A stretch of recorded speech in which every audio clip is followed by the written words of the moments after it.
Hello, everyone. Welcome to Navigate STL Schools, a podcast. We are so excited to have Krystal with Bridge to Hope here with us today. Krystal, you want to tell us a little bit about yourself? Yes, I'm Krystal Barnett. I'm from St. Louis, Missouri, northside, 38 years.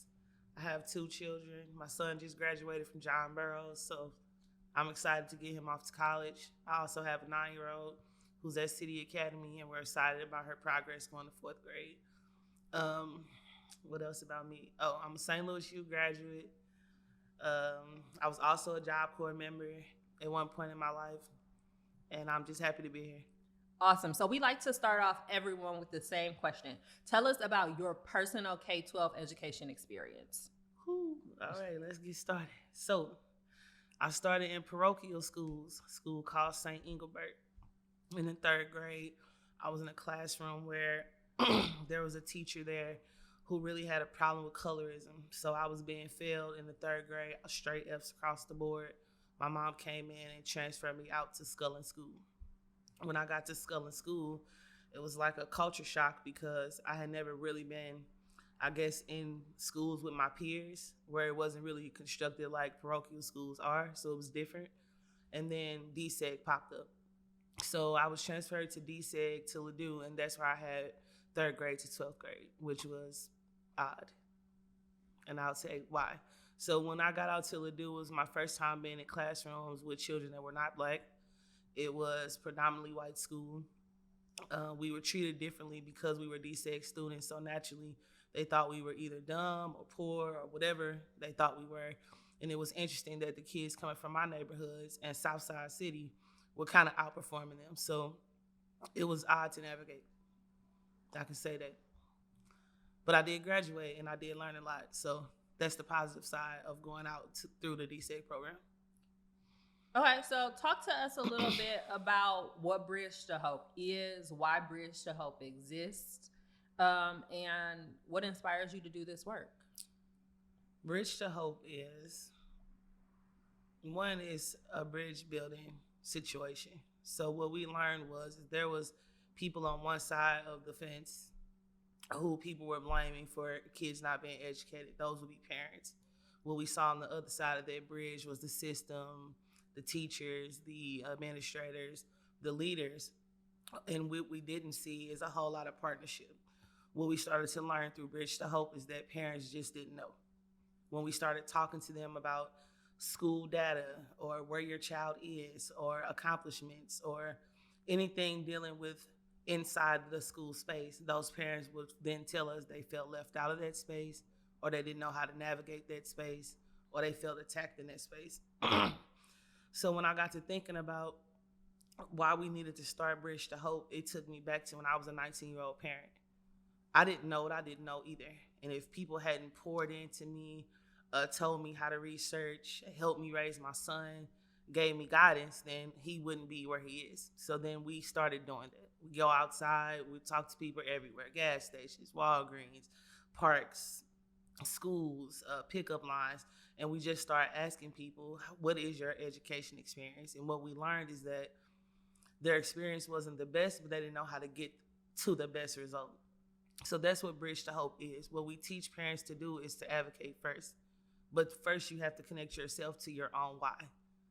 What is your why, and why are you wanting to advocate? What are you trying to get, and what are you trying to receive? And then what is the path you think you need to get on to get there? And when they first tell us they don't know, that's what starts the education process. So tell us about something that is like unexpected that you encounter in this work, and like, why is that a significant experience for you? The most unexpected thing I've encountered is that the people that gatekeep and stop parents and teachers from working together, they look like us.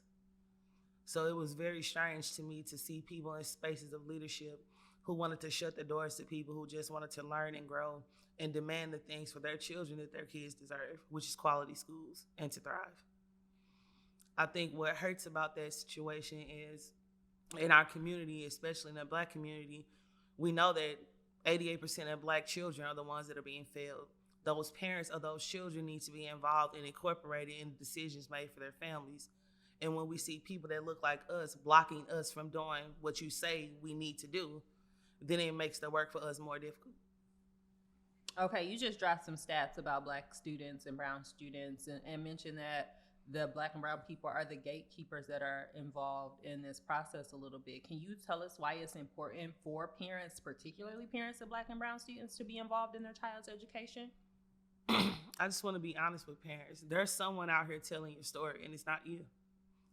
They are making predictions about why you're not there. They are making decisions for your kids without you. They are deciding that you can or cannot do something. And it's just time for us to take a stand to say, even if I don't know, I'm willing. Even if I haven't been told yet, I'm willing to listen. Even if I haven't been doing it, I'm willing to try. So parents have to get out here and tell their why that's connected to the failure of our kids. So, what do you think is the biggest challenge facing children in education in the city of St. Louis? I think the biggest challenge is that district leaders and uh, things of that nature are unwilling to partner with parents. They don't want you in the space. They don't want to value your opinion. They don't want to take your suggestions. They really just want to continue the status quo as it was before COVID. And what we got to see during COVID is that Black and brown children were already facing what COVID gave to the rest of the world. And now it's exacerbated because we now know that all children are behind, whether they're white or Black, and that our kids are even further behind because we don't have quality schools to put them in and then get them up on reading level where they should be. So, how does Bridge to Hope teach parents to speak up and to advocate for themselves and their children? There's two ways. One way is through fellowship.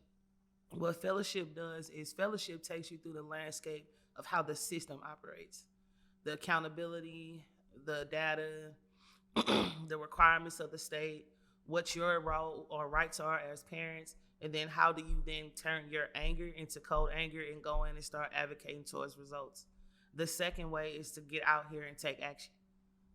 Anytime you want to see what action looks like, if you want to make a demand that's going to be impactful, then you're going to have to show up to the places where those people are making those decisions and disrupt the way the system works towards your benefit. So, as you're saying, disrupt and kind of take advantage, what are some of the things that parents should be considering when they're selecting a school for their child? First thing you should consider is, what is your relationship with that educator? What was the feeling that you had when you walked into that space? How welcoming were those administrators? Did they answer your questions? Did they try to brush you off?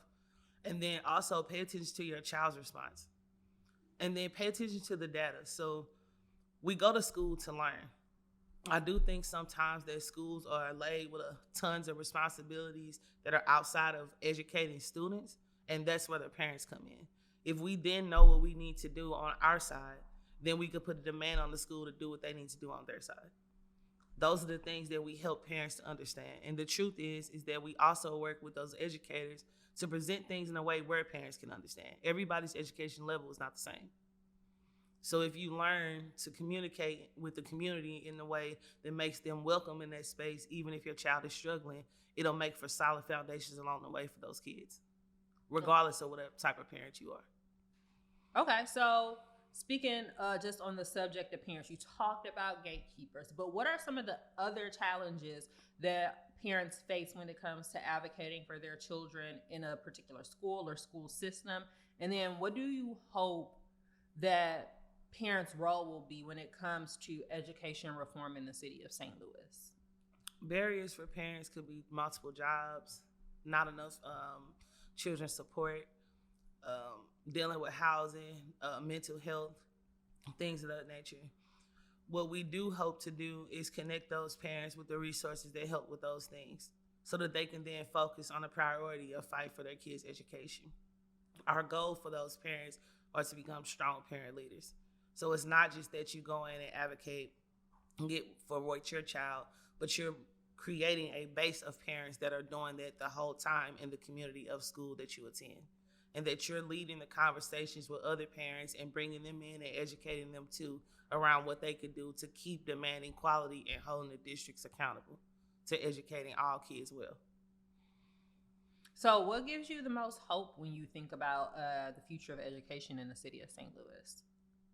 Every time I see a parent come out to take action, or every time I see a parent lean and step in a way that they haven't before, that's what gives me hope. It dispels the myth that parents don't care. It eradicates the myth that they're unwilling.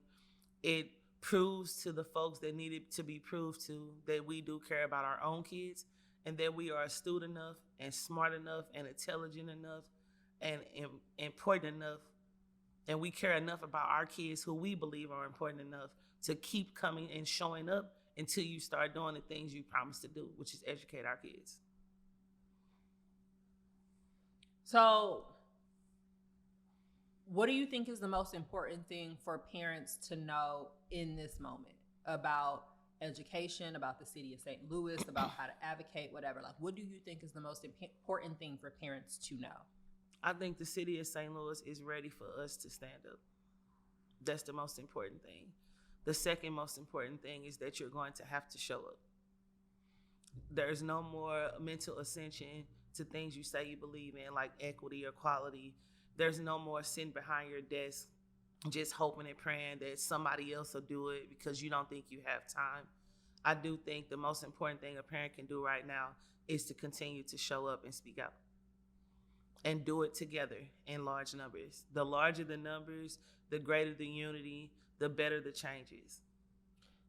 So what's something that you think that an organization like Navigate STL Schools can be doing to support parents to help kind of push this change that Bridge to Hope is working toward along? Navigate did something that the city had never done, which is expose parents to every school option and choice that they have for their kids. They also broke down what to look for, what to ask, where the schools are, what they offer, and the data that happens in those schools, which is not common knowledge to most parents. So I think what Navigate has done already and what they're continuing to do, which is help parents navigate to make school choice, is really important. We believe in school choice.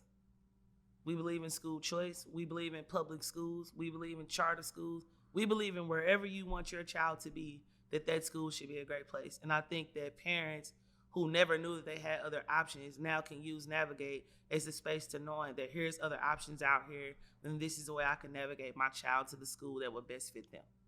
Yeah, I always say I don't care if parents send their kids to school on the moon if they feel like that's the best exactly option. What I say all the time. As long as they have all the information to make that decision. Yep. So is there anything else that you want to leave us with about Bridge to Hope or how families can get involved before we close out today? I need people to understand that Bridge to Hope is for any family that wants to help. No matter the location, no matter the district, no matter the color, no matter how many kids, no matter the side issue or whatever you think you can't do. I would like you all to reach out to Bridge to Hope on Facebook. You can reach us on Instagram. You can reach us on our website. You can call my phone. I'll give you my phone number. You can email us. You can reach out to anybody on my team. We're here to help parents do the things they can't do. We're here to stand with parents who feel like they're alone. And anybody out here feeling like they can't be done, we're here for that. That's what Bridge to Hope is. We're bridge builders. You'll be on one side one day, and you'll see yourself on the other side the next day. That is our goal, and that is our hope.